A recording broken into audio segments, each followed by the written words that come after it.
하나님이 사랑하시는 비산동교회 성도님들, 지난 하루 동안 평안하셨습니까? 찬송가 151장에 이러한 찬양의 고백이 기록되어 있습니다. 늘 울어도 그 큰 은혜 다 갚을 수 없네. 이 찬양의 고백이 오늘 우리의 고백이 되기를 원합니다. 그래서 오늘 말씀을 묵상하는데 주님의 은혜에 감사함으로, 감격함으로, 찬양함으로 하나님이 주시는 말씀을 묵상할 수 있기를 바랍니다. 기도하겠습니다. 사랑의 하나님 아버지, 우리에게 너무나 큰 은혜를 주심에 감사를 드립니다. 주님의 은혜에 감사함으로 말씀을 묵상하며 또 말씀 묵상을 통해 더 큰 주님의 은혜를 깨닫는 복된 시간이 되게 하여 주옵소서. 오늘도 당연히 하루를 여기지 않게 하시고 오늘 하루를 주신 주님의 은혜에 감사하며 살아가는 우리 모두가 되게 하여 주옵소서. 이 모든 말씀 우리 주 예수 그리스도의 이름으로 기도드립니다. 아멘. 오늘 우리에게 주시는 하나님의 말씀은 이사야 23장 8절에서 18절까지 말씀입니다. 하나님의 말씀을 함께 읽겠습니다. 면류관을 씌우던 자요, 그 상인들은 고관들이요, 그 무역상들은 세상의 존귀한 자들이었던 두로에 대하여 누가 이 일을 정하였느냐? 만군의 여호와께서 그것을 정하신 것이라. 모든 누리던 영화를 욕되게 하시며 세상의 모든 교만하던 자가 멸시를 받게 하려 하심이라. 딸 다시스여, 나일같이 너희 땅에 넘칠지어다. 너를 속박함이 다시는 없으리라. 여호와께서 바다 위에 그의 손을 펴사 열방을 흔드시며 여호와께서 가나안에 대하여 명령을 내려 그 견고한 성들을 무너뜨리게 하시고 이르시되 너 학대받은 처녀 딸 시도나, 내게 다시는 희락이 없으리니 일어나 기띔으로 건너가라. 거기에서도 내가 평안을 얻지 못하리라 하셨느니라. 갈대아 사람의 땅을 보라. 그 백성이 없어졌나니 곧 아수르 사람이 그곳을 들짐승이 사는 곳이 되게 하였으되 그들이 망대를 세우고 궁전을 헐어 황무하게 하였느니라. 다시스의 배들아, 너희는 슬피 부르짖으라. 너희의 견고한 성이 파괴되었느니라. 그날부터 두로가 한 왕의 연한같이 70년 동안 잊어버린 바 되었다가 70년이 찬 후에 두로는 기생의 노래같이 될 것이라. 잊어버린 바 되었던 너 음녀여, 수금을 가지고 성읍에 두루 다니며 기묘한 곡조로 많은 노래를 불러서 너를 다시 기억하게 하라 하였느니라. 70년이 찬 후에 여호와께서 두로를 돌보시리니 그가 다시 값을 받고 지면에 있는 열방과 음란을 행할 것이며 그 무역한 것과 이익을 거룩히 여호와께 돌리고 간직하거나 쌓아두지 아니하리니 그 무역한 것이 여호와 앞에 사는 자가 배불리 먹을 양식, 잘 입을 옷감이 되리라. 아멘.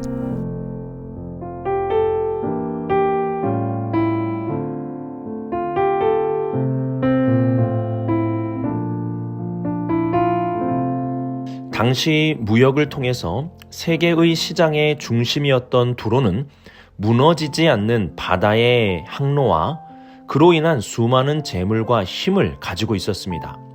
8절을 보시면 두로가 면류관을 씌우던 자라는 것, 그리고 상인들은 고관이 되었다는 것을 말씀합니다. 이는 두로의 영화와 지위를 보여줍니다. 힘과 권세가 있으면 영토를 넓히듯이 두로도 주변의 나라들을 점령하며 그 속국들의 왕을 세워 면류관을 씌워주던 나라였습니다. 그리고 이사야는 이렇게 질문합니다. 누가 이 일을 정하였느냐?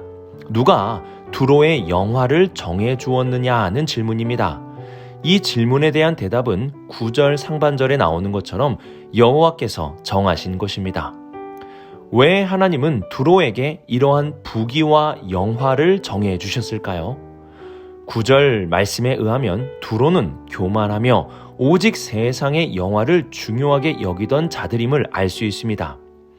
하나님은 이들에게 더욱 많은 부유함과 세상의 영화를 누리도록 많은 것을 주셨습니다. 그리고 이들이 교만의 정점에 이를 때에 심판하심으로 그의 모든 교만을 비천하게 하시고 세상의 영화를 보잘것없게 만드셨습니다.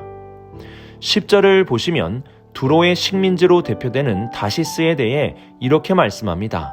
그들이 속박함에서 벗어났고 다시는 이러한 두로의 속박이 없게 될 것이다.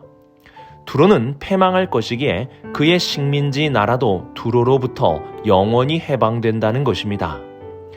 저는 두로의 심판의 말씀을 통해서 하나님이 주시는 복에 대해 다시 생각해 보게 되었습니다. 겉으로 본다면 두로는 하나님의 큰 복을 받은 민족처럼 보입니다.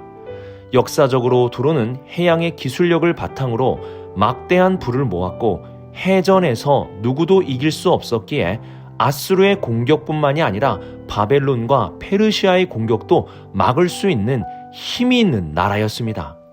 또한 두로는 세계의 시장의 중심이 되어 풍성함과 부유함이 가득하였습니다. 보통은 이러한 힘과 권세, 부유함을 하나님이 주시는 복이라고 생각하게 됩니다. 그러나 우리는 이러한 부유함이 하나님의 시험과 심판의 도구가 될 수 있음을 기억해야 합니다. 교만하고 세상의 영화만을 즐거워하는 자들에게 하나님은 더 많은 부유함과 힘을 주셔서 그의 교만과 세상의 영화를 누리는 정점에서 그 모든 것들을 무너뜨리십니다. 이를 통해 세상 모든 민족에게 교만과 세상의 영화는 아무것도 아님을 보여주시는 것입니다. 우리는 이 세상에서 많이 벌고 세상적으로 성공의 위치에 있다고 하여 무조건 하나님의 복이라고 생각해서는 안 됩니다. 만약 내 마음에 그 부유함과 힘으로 인하여 교만해지고 하나님을 멀리하고 세상의 영화 속에 살아간다면 이는 하나님의 시험과 심판의 도구가 될 뿐입니다. 우리 스스로를 돌아봅시다. 나는 부유함이 있을 때에도 겸손함을 간직하고 있습니까? 세상적으로도 많은 영화가 있을 때에 그리스도의 십자가를 붙들며 살아가고 있습니까? 두로의 심판을 기억하며 늘 하나님 앞에 겸손하고 세상의 영화를 뒤로하며 주님의 십자가의 영광을 바라볼 수 있는 우리 모든 성도님들이 되시길 주님의 이름으로 축복합니다.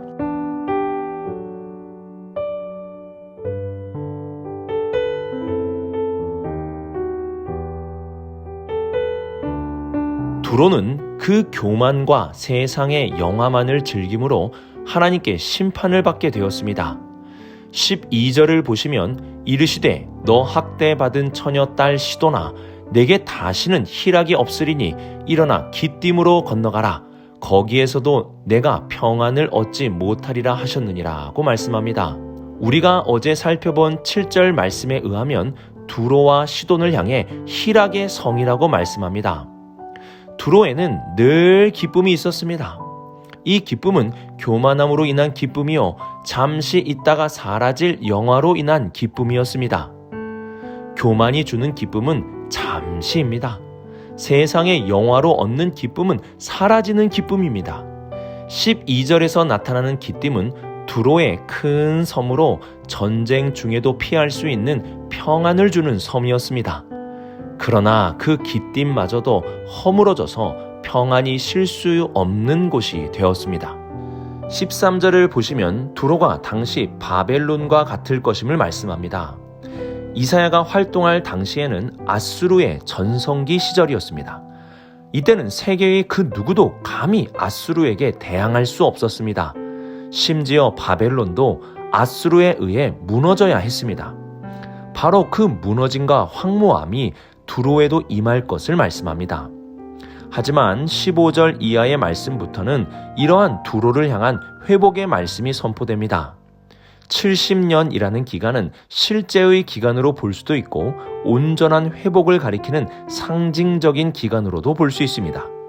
중요한 것은 70년 동안 잊혀진 바가 되었다가 그 기한이 차면 17절 말씀과 같이 여호와께서 두로를 돌보신다는 것입니다. 여호와의 돌보심으로 두로는 이전과 같이 무역을 통해 이익을 많이 산출하게 됩니다. 그러나 이전과는 달리 그 이익을 여호와께 돌리게 되고 간직하거나 쌓아두지 아니하게 될 것이라고 말씀합니다. 또한 그들의 무역을 통해 얻은 것들을 여호와 앞에 사는 자들을 위하여 사용하게 될 것을 말씀합니다. 우리는 진정한 여호와의 돌보심이 무엇인지 두로에 대한 말씀으로 알 수 있습니다. 여호와의 돌보심은 부유함과 재물을 얻는 것만이 아닙니다. 그것은 오히려 1번 질문에서와 같이 교만함과 세상의 영화를 따라가는 자들에 대한 시험과 심판이 될 수도 있습니다.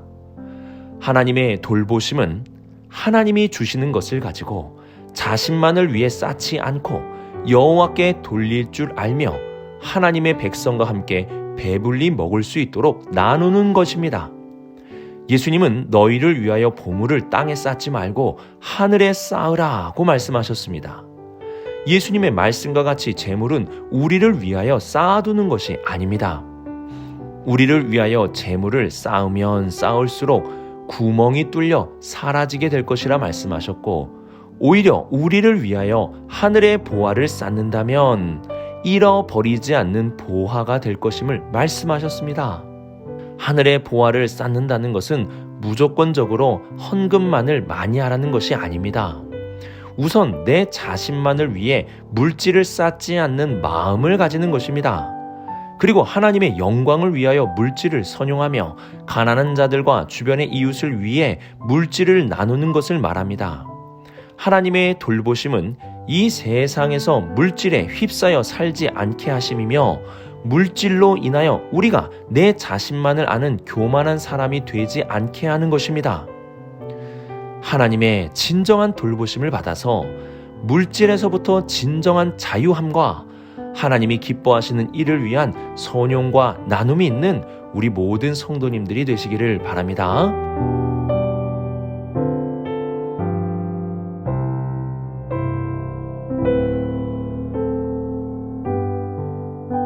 우리는 이사야서를 통해서 열방을 향한 하나님의 심판의 메시지와 열방이 주님께 돌아오는 회복의 메시지를 함께 살펴보고 있습니다.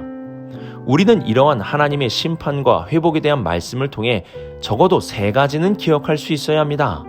첫 번째로는 하나님의 궁극적인 목적은 회복이 있다는 것입니다.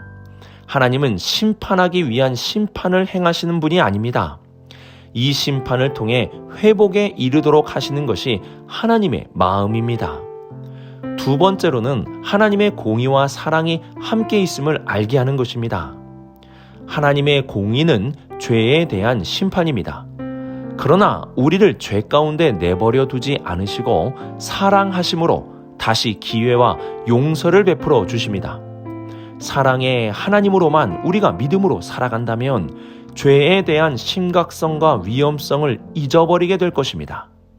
우리는 공의의 하나님을 통해 죄의 심각성을 알고 사랑의 하나님을 통해 기다려 주시고 용서해 주시며 회복해 주시는 은혜를 깨닫게 됩니다. 세 번째로는 하나님의 백성과 같이 온 열방을 향한 하나님의 관심을 보여주는 것입니다. 심판과 회복이라는 주제는 이스라엘 백성들에게도 동일하게 나타나는 것입니다. 하나님은 이스라엘 백성만 공의로 다스리시고 사랑을 베풀어 주시는 것이 아닙니다. 그분은 모든 나라에 비를 내려주신 것 같이 모든 사람을 향한 공의와 사랑을 베풀어 주십니다. 나만의 하나님이라는 작은 하나님이 아니라 온 열방을 향한 하나님의 마음을, 크신 하나님을 우리는 깨달을 수 있어야 합니다. 우리는 심판 후에 회복이라는 이사야서에 나타나는 반복되는 말씀을 통해 회복하시는 하나님의 궁극적인 목적과 공의와 사랑의 하나님의 성품, 그리고 온 열방을 향한 하나님의 관심을 알 수 있어야 합니다. 오늘의 말씀을 묵상하며 우리는 물질에 대한 바른 이해를 가지고 있어야 합니다. 물질이 많아지는 것이 꼭 하나님의 돌보심의 결과가 아닙니다. 물질을 가지고 교만하며 세상의 영화를 쫓는다면 그것은 하나님의 시험과 심판의 도구에 불과합니다. 그러나 우리가 물질을 통해 하나님을 높이고 하나님의 뜻에 따라 선용하며 나눈다면 이는 하나님의 돌보심의 결과라고 할 수 있습니다. 많이 있는 것이 중요한 것이 아니라 주어진 것을 얼마나 가치 있게 사용하는가, 이것이 중요합니다. 끝으로 심판과 회복의 하나님을 기억하며 회복을 향한 하나님의 목적, 하나님의 공의와 사랑의 성품, 그리고 온 열방을 향하시는 하나님의 마음을 기억하며 닮아가는 우리 모든 성도님들이 될 수 있기를 주님의 이름으로 축복합니다. 기도하겠습니다. 사랑의 하나님 아버지, 이 세상을 살아가며 물질의 많고 적음으로 인하여 근심 속에 살아갈 때가 많이 있습니다. 주님, 우리가 물질의 많고 적음에 근심하는 삶이 아니라 작은 것이어도 주님의 뜻에 따라 사용할 수 있는 주님의 백성들이 되게 하여 주옵소서. 주님의 돌보심으로 오늘도 귀한 하루를 살고 있으니 주님의 뜻에 따라 감사함으로 살아갈 수 있는 우리 모두가 되게 하여 주옵소서. 이 모든 말씀 우리 주 예수 그리스도의 이름으로 기도드립니다. 아멘.